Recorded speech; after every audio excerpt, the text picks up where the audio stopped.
Hello students, welcome to पढ़ो engineering. मैं हूँ वंशिका और आज हम सीखेंगे types of Q. Yes, so last की क्लास में हमने बहुत अच्छे से एप्लीकेशन क्या होते हैं, ऑपरेशंस क्या होते हैं और क्यू क्या होता है ये सब सीख लिया है। ओके, सो आई होप वो कॉन्सेप्ट्स आपको समझ में आ गए होंगे। ओके, सो आज हम देखते हैं types of queue. Okay, so there are 4 types of queues. Okay, so देखिए, सिंपल और linear queue. Okay, second is circular queue, third is priority queue and fourth is double ended queue, इसे हम DQ भी कहते हैं। Okay, so ये कैसे perform होते हैं, इन पे ऑपरेशन हम कैसे करते हैं, ये सब चीज़ें हम आज सीखेंगे। ओके, सो इसी में दैट इज इस वीडियो में हम आज सीखेंगे कि सिंपल और linear queue. Okay, so first type है सिंपल क्यू। तो ये क्या होता है, इसमें कौन से ऑपरेशंस परफॉर्म कर सकते हैं, तो ये आज हम सीखेंगे और ये बाकी के जो क्यूज हैं वो हम नेक्स्ट क्लास में सीखेंगे। ओके, सो स्टार्ट करते हैं सिंपल और लीनियर क्यू। ओके, सो यहाँ पे देखिए, it is a linear data structure that follows the first in first out principle. Obviously ये सिंपल क्यू है, सो लास्ट क्लास में हमने ऑलरेडी देख लिया है कि क्यू क्या होता है। सो वो क्यू और ये क्यू सेम होगा, सिंपल होगा। ओके, सो सिंपल मीन्स क्या कि सिंपल लीनियर मैनर में ऑपरेशन परफॉर्म होंगे और ये first in first out approach follow करेगा। ऑब्वियसली अगर क्यू बोला है तो आप ध्यान में रखिए कि ये हमेशा first in first out manner, या फिर हम इसे ऐसे उल्टा भी लिख सकते हैं कि last in last out manner, ये भी बोल सकते हैं, है ना। लास्ट में अगर इंसर्ट करते हैं तो लास्ट में आउट होगा ना, फर्स्ट में इंसर्ट करेंगे तो फर्स्ट में आउट होगा। Yes, it's very easy. Okay, so ये जो अप्रोच है ये फॉलो करता है simple queue. Next is it is a normal queue where insertion takes place at one end that is rear end deletion takes place another end that is front. Okay, so हमने previous classes में देख लिया है कि rear में हम insert करते हैं और फ्रंट से हम डिलीट करते हैं। Okay, next, when a new element is added, all elements added before the new element must be deleted in order to remove the new element. Yes, तो ये हमने लास्ट क्लास में भी सीखा था। अगर मुझे कोई न्यू एलिमेंट ऐड करना है, ओके, सो मेमोरी स्पेस फिल हो गई है, उसके बाद भी अगर मुझे ऐड करना है तो पहले क्या करेंगे, सारे के सारे आगे वाले जो एलिमेंट्स है वो रिमूव कर देंगे। यस, फिर न्यू एलिमेंट हम ऐड कर सकते हैं from the rear end. Okay, but वो कहाँ पे स्टोर होगा, फ्रंट को। Okay, next, in an array implementation the queue has a fix size, meaning it can hold a predetermined number of elements. Yes, so ये बहुत ही important concept है कि Q हम इम्प्लीमेंट कर सकते हैं बाय यूजिंग एरे। ओके, समझ में आ रहा है। सो एरे में क्या होता है कि एक फिक्स साइज होती है। ऑब्वियसली हमने ऑलरेडी जावा में भी सीख लिया है कि एरे क्या होता है ना। तो वहाँ पे हमने देखा था कि array has a fix size of element, कि उतनी ही साइज में हम उतने ही एलिमेंट स्टोर कर सकते हैं। सो वही कॉन्सेप्ट यहाँ पर भी होता है। तो क्यों हम इम्प्लीमेंट करते हैं बाय यूजिंग एरे, कि वहाँ पे फिक्स साइज है और उतने ही हम एलिमेंट्स इंसर्ट करेंगे। बेस्ट एग्जांपल मैंने ऑलरेडी दे दिया था कि बैंक मैनेजमेंट सिस्टम, हम बैंक में जाते हैं तो फर्स्ट जो कस्टमर आता है उसी को फर्स्ट सर्विस मिलती है, देन सेकेंड कस्टमर को एंड थर्ड कस्टमर को। ओके, और जो कस्टमर खड़े रहते हैं वो खड़े रहते हैं लाइन में, दैट इज क्यू में। ओके, और अगर एग्जांपल्स बोला जाए तो जैसे हम टिकट्स बुक करते हैं, ओके, फ्लाइट की टिकट या फिर ट्रेन की टिकट या फिर बस की टिकट, सो जो सीट्स अवेलेबल होती है अकॉर्डिंग टू अवर रिक्वायरमेंट हमें वो मिल जाती है। ओके, बट जो अगर लास्ट में टिकट बुक करते हैं उन्हें जो बची हुई जो सीट्स होती है ना, तो वो मिल जाती है। So that's the best example of a queue. Okay, so यहाँ पे मैं एक एग्जाम्पल ले लेती हूँ। So suppose this is my one queue. Okay, so यहाँ पे 5 एलिमेंट्स की जगह है, दैट इज साइज हम बोल सकते हैं 5 है। Okay, 0 1 2 3 and 4। ओके, सो यहाँ से क्या करेंगे, फिर हम यहाँ से फ्रंट दैट इज डिलीट करते हैं, हम लोग यहाँ से इंसर्ट करते हैं। तो ऐसा नहीं है कि मैंने अगर ऐसा ड्रॉ किया है तो आप भी ऐसा ही करो। सो नो नीड, आप क्या कर सकते हो, ये रियर को यहाँ पे लिख सकते हो, है ना, और ये फ्रंट को यहाँ पे लिख सकते हो, but operations should be same. That is rear में हम इंसर्ट ही करेंगे, दैट इज यहाँ से इंसर्ट करेंगे। फिर अगर आपने रियर यहाँ पे लिखा है तो, और अगर फ्रंट यहाँ पे लिखा है तो यहाँ से आपको डिलीट ही करना होगा। यस, बिकॉज यहाँ पे दो ही एंड है तो दो ही एंड से हम ऑपरेशन परफॉर्म कर सकते हैं ना। ओके, सो ऐसा चलेगा कि आप अगर रियर यहाँ पे लिखते हो, फ्रंट यहाँ पे लिखते हो, सो नो प्रॉब्लम।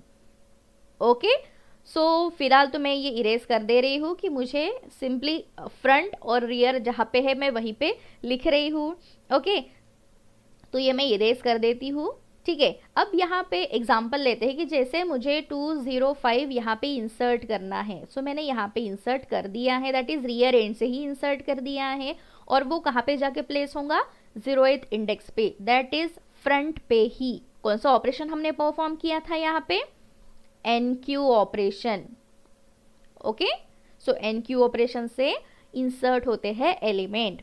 ओके, फिर एक करते हैं 107 हम कर देते हैं। ओके, सो यहाँ पे मैं रैंडमली नंबर ले रही हूँ। ठीक है, देन 108 यहाँ पे NQ करते हैं। ओके, तो अब मुझे बताइए कि मेरा फ्रंट कहाँ पे होगा और रियर कहाँ पे होगा। सो ऑब्वियसली आपका फ्रंट यहीं पे, दैट इज 0th इंडेक्स पे होगा, और आपका रियर यहाँ पे होगा। क्यों? क्योंकि मैंने पहले ही बताया है प्रीवियस क्लास में कि जहाँ पे front that is first element होता है वहाँ पर ही हमारा फ्रंट पॉइंट करता है, और जो लास्ट एलिमेंट दैट इज जो करंट एलिमेंट होता है वहाँ पे हमारा रियर पॉइंट करता है। ओके, अगर आपने वो वीडियो नहीं देखा है बेसिक कॉन्सेप्ट ऑफ क्यू का तो वो जाके आप पहले देख लीजिए। ओके, अगर मुझे कोई एलिमेंट डिलीट करना है, सो फर्स्ट ही ऑब्वियसली हम डिलीट करेंगे 105, दैट इज यहाँ पे फिर मैं परफॉर्म करूंगी DQ ऑपरेशन। ओके, सो DQ हो गया 105, तो फिर यहाँ पे फ्रंट मूव होगा यहाँ पे, दैट इज 207 पे, यहाँ पे हमारा फ्रंट पॉइंट करेगा। समझ में आ रहा है? यस, सो 107 भी अगर हम डिलीट करते हैं, DQ करते हैं 207 सॉरी। ओके, सो फिर फ्रंट और रियर यहाँ पे पॉइंट करेंगे 208 को। समझ में आ रहा है? ओके, सो ये बेसिक जो ऑपरेशन है वो मैंने बहुत डिटेल में प्रीवियस क्लास में समझा लिए थे, इसलिए मैं यहाँ पे थोड़ा शॉर्टकट ले रही हूँ। ओके, तो इस तरह से हमारे NQ और DQ ऑपरेशन परफॉर्म होते हैं। ठीक है, तो यहाँ पे अब मुझे बताइए कि पिक पॉइंट कौन सा है। So obviously front is equal to rear है यहाँ पे, तो पिक पॉइंट तो 208 ही होगा। यस, सो 208 फिर हमारा peek point, that is front जिसको भी पॉइंट करता है, जो भी एलिमेंट को फ्रंट पॉइंट करता है ना, उसे हम पिक पॉइंट बोलते हैं, पिक वैल्यू बोलते हैं। It's very easy. ओके, सो अब देखते हैं कि ऑपरेशंस कौन कौन से हैं। जैसे हमने लास्ट क्लास में बता ही दिया था कि ऑपरेशंस क्या क्या है, simply NQ, DQ, peek is empty and is full. Okay, so same example लेते हैं, यहाँ पे 201 ऐड किया है मैंने पहले, दैट इज NQ यहाँ पे लिख रही हूँ NQ, एंड यहाँ पे हम करते हैं फिर DQ। ओके, सो यहाँ पे मेरा फ्रंट पहले पॉइंट होगा, so front is equal to यहाँ पे 0। Okay, so 0 1 2 3 4। Okay, and rear भी यहाँ पे ही पॉइंट होगा। क्यों? क्योंकि एलिमेंट हमने इंसर्ट किया है तो एक ही एलिमेंट है ना। Okay, so front is equal to rear is equal to 0, अभी फिलहाल तो पॉइंट कर रहा है। ठीक है, फिर मैं यहाँ पे इंसर्ट कर रही हूँ 203, यहाँ से ही इंसर्ट करेंगे। ओके, समझ में आ रहा है? और यहाँ से हम करेंगे डिलीट। पिक वैल्यू अभी कौन सी होंगी फिलहाल, सो अभी पिक वैल्यू होंगी हमारी 201 ही। क्यों? क्योंकि फ्रंट अभी यहाँ पे ही पॉइंट कर रहा है ना। जब 203 यहाँ पे आ गया है तब यहाँ पे पॉइंट कर रहा है रियर। सो मैंने प्रीवियस क्लास में भी बताया है कि अगर हम कोई भी एलिमेंट्स इंसर्ट करते हैं तो सिर्फ रियर चेंज होता है। ओके, और front at the first element पे ही पॉइंट करता है। ओके, समझ में आ रहा है? ओके, सो फिर एक एलिमेंट ऐड करते हैं, यहाँ पे 204 NQ कर दिया है, सो फ्रंट फिर यहाँ पे शिफ्ट हो, सॉरी रियर यहाँ पे शिफ्ट हो जाएगा। यस, नेक्स्ट 206 ऐड करते हैं, सो फिर रियर यहाँ से यहाँ फिर शिफ्ट हो जाएगा। ओके, एंड लास्ट एलिमेंट ले लेते हैं 209, सो फिर यहाँ से यहाँ पे शिफ्ट हो जाएगा। समझ में आ रहा है? So that is rear is equal to 4। Okay, ये फोर्थ पोजिशन है ना, रेयर इज इक्वल टू 4 और यहाँ पे front is equal to 0। Okay, तो अब देखिए मुझे एलिमेंट डिलीट करना है 101। ओके, सो मैं डी क्यू कर रही हूँ 101, तो फिर फ्रंट पॉइंट करता था 101 पे, तो फ्रंट फिर शिफ्ट हो जाएगा 203 पे। ओके, 203 पे, मैं 101 ही बोल रही थी, sorry, it's a 201। Okay, so front फिर मूव करेगा 203 पे, दैट इज फर्स्ट पे। ओके, समझ में आ रहा है। फिर अगर 203 में डी क्यू कर रही हूँ, देन आपका फ्रंट शिफ्ट होता है यहाँ पे 204 पे फ्रंट। ओके, और रियर का क्या, फिर रियर तो स्टेबल ही है ना, उस पे रियर हम ऐड नहीं कर रहे हैं, हम क्या परफॉर्म कर रहे हैं, डी क्यू ऑपरेशन। सो फिर सिर्फ फ्रंट ही अभी मूव होगा, जब हम इंसर्ट करेंगे तब रियर मूव होता है। ओके, तो यहाँ पे फिर फ्रंट पॉइंट करता है, समझ में आ रहा है। तो लाइकवाइज ऐसे हम डिलीट कर देते हैं। ओके, और जब मैं एलिमेंट सारे के सारे डिलीट कर देती हूँ, जैसे अभी मैंने 204 भी डी क्यू कर दिया है, फिर फ्रंट यहाँ पे आ जाएगा। यस, फिर 206 भी डिलीट कर दिया है, तब यहाँ पे अभी आएगा 209 पे फ्रंट। तब हमारी क्या कंडीशन होंगे, यहाँ पे लिखती हूँ front is equal to rear, और कौन से पोजीशन पे है वो, फोर्थ पोजीशन पे। समझ में आ रहा है। So that is front is equal to rear is equal to 4। That means कि दोनों की भी वैल्यूज अभी सेम है। ओके, अगर मैं 209 भी डिलीट कर देती हूँ तब, तो इट्स वेरी इजी कि ये फिर हमारा क्यू एम्प्टी हो गया है, आप अदर एलिमेंट्स फिल करो। ओके, सो तब हमारी कंडीशन क्या होंगी, जब एम्प्टी रहता है तब front is equal to rear is equal to -1। Okay, -1 कैसे है कि 0 पे भी पॉइंट नहीं करेंगे, क्योंकि जब हम इंसर्ट करते हैं तब वो 0th पोजीशन पे आएगा ना, अदरवाइज फिर वो यहाँ पे कहीं पे होगा -1 पे। ओके, सो एम्प्टी है, दैट मीन्स क्या कि फ्रंट की वैल्यू रियर की वैल्यू -1 होंगी, सेम होंगी। ओके, समझ में आ रहा है। सो अब देखते हैं is full and is empty. So it's very easy कि is empty is use to check whether your queue is empty और not. Okay, and is full is used to check whether your queue is full or not.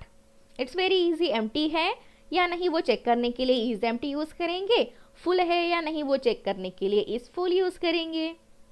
समझ में आ रहा है। सो इस तरह से हम सिंपल और लीनियर क्यू को एग्जीक्यूट कर सकते हैं, ये सारे ऑपरेशंस इसी में आते हैं। Okay, it's very easy. अब देखते हैं time complexity, order of 1। Yes, so कितना टाइम यहाँ पे एग्जीक्यूट करने के लिए लगता है क्यू को। So according to this condition यहाँ पे कॉम्प्लेक्सिटी बनती है order of 1। Okay, I hope ये समझ में आ गया होगा। ओके, तो अब देखते हैं कि ड्रॉबैक्स, जो कि लास्ट क्लास में मैंने ऑलरेडी आपको बता दिए थे। ओके, थोड़ी आइडिया दे दी थी कि ड्रॉबैक्स क्या होते हैं लीनियर क्यू के। तो देखिए, wastage of space after several NQ and DQ operation, the front of a queue may move beyond the initial allocated space, leading to unused space. Okay, so बहुत सारे हम NQ and DQ ऑपरेशन अगर करते हैं, okay, let's say an example मैं यहाँ पे ही बता दे रही हूँ। तो देखो, जैसे कि मैंने सारे 1 2 3 4 ये सारे एलिमेंट्स है वो डिलीट कर दिए हैं, बट 209 अभी डिलीट नहीं किया है ना। तो अगर मुझे और एक एलिमेंट ऐड करना है 2110, दैट इज 210 वो ऐड करना है, तो मैं क्या ऐड कर सकती हूँ, बिकॉज ये तो फ्री स्पेसेस है 1 2 3 4, तो नहीं, हम नहीं कर सकते हैं यहाँ पे ऐड। क्यों? क्योंकि जब तक ये लास्ट वाला एलिमेंट डिलीट नहीं होगा तब तक हम कोई भी इंसर्ट नहीं कर सकते हैं एलिमेंट्स। ओके, सो ये यहाँ पे वही बोला है कि वेस्टेज ऑफ स्पेस, जो भी स्पेस है वो तो वेस्ट ही हो जाएंगी, वो तो एम्प्टी ही रहेंगी। सो यस, डेफिनेटली वो वेस्ट होती है। Okay, and next, fix size. The array implementation has a fixed size which cannot be changed during run time. Yes, यहाँ पे देखिए, yes, अगर हमारे पास क्यू की फिक्स साइज है, यहाँ पे साइज थी 5, ओके, साइज थी 5, तो हम 5 ही एलिमेंट यहाँ पे इंसर्ट कर सकेंगे, ना कि 6। अगर 6th वाला एलिमेंट इंसर्ट करते हैं जैसे मैंने आपको ये बताया, तो यहाँ पे इंसर्ट नहीं हो पाएगा। सो ये भी ड्रॉबैक है कि अगर एक्स्ट्रा एलिमेंट्स हमें ऐड करने होते हैं तो वो हम नहीं कर सकते हैं।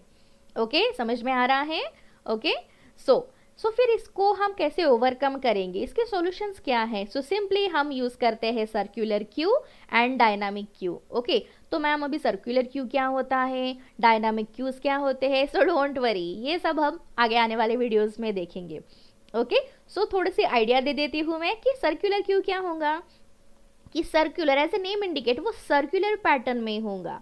दैट मीन्स कि अगर कोई भी एलिमेंट डिलीट भी करते हैं, अगर सामने वाली स्पेस भी एम्प्टी है, तो भी हम फ्रीली एलिमेंट्स को ऐड कर सकते हैं। और डायनामिक क्यू तो आपको पता ही है, डायनामिक मीन्स हम उसकी साइज चेंज कर सकते हैं, इंक्रीज कर सकते हैं, बहुत सारी जो मेमोरी है हम यूज कर सकते हैं।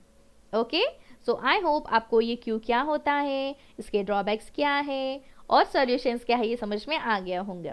ओके, सो मिलते हैं नेक्स्ट क्लास में second type of queue. Okay, if you have any query, feel free to ask me. Till then, take care, bye bye, happy learning, keep learning.